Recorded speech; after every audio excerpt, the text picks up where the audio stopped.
गांव के बाहर घने जंगल के बीचों बीच एक अकेला घर था। लोग उस घर के बारे में अजीब अजीब बातें करते थे। कहते थे कि उस घर में कभी एक दुखी आत्मा रहती थी जो रात के अंधेरे में बाहर निकलती थी। एक रात 3 दोस्त रवि, करण और प्रिया हिम्मत करके उस घर में जाने का फैसला करते हैं। वे सब कॉलेज के छात्र थे और भूतों की कहानियों को मजाक समझते थे। जब वे घर के अंदर पहुंचे तो सब कुछ शांत था। हवा में एक अजीब सी नमी थी और पुरानी लकड़ी की चरमराहट सुनाई दे रही थी। उन्होंने हर कमरा देखा, लेकिन उन्हें कुछ भी अजीब नहीं लगा। तभी ऊपरी मंजिल से किसी के चलने की आवाज आई।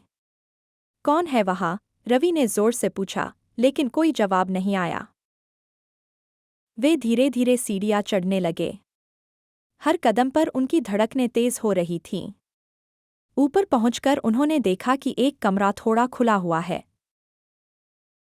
जब उन्होंने अंदर झांका तो कमरे में एक पुरानी वीणा रखी हुई थी।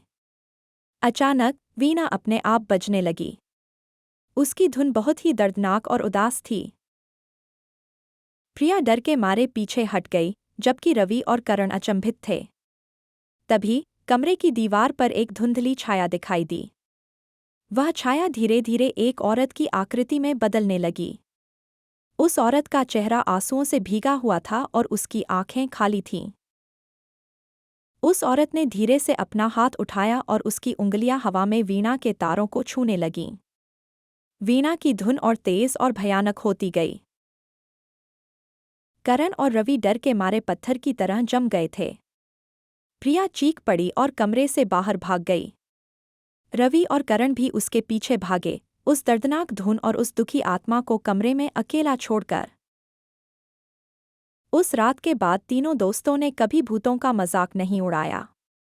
उन्हें पता चल गया था कि दुनिया में कुछ ऐसी चीजें भी हैं जिन्हें हम समझ नहीं सकते, लेकिन वे सच होती हैं, खासकर उस अकेले घर में, घने जंगल के बीच, जहां आज भी शायद उस दुखी आत्मा की वीणा बजती होगी।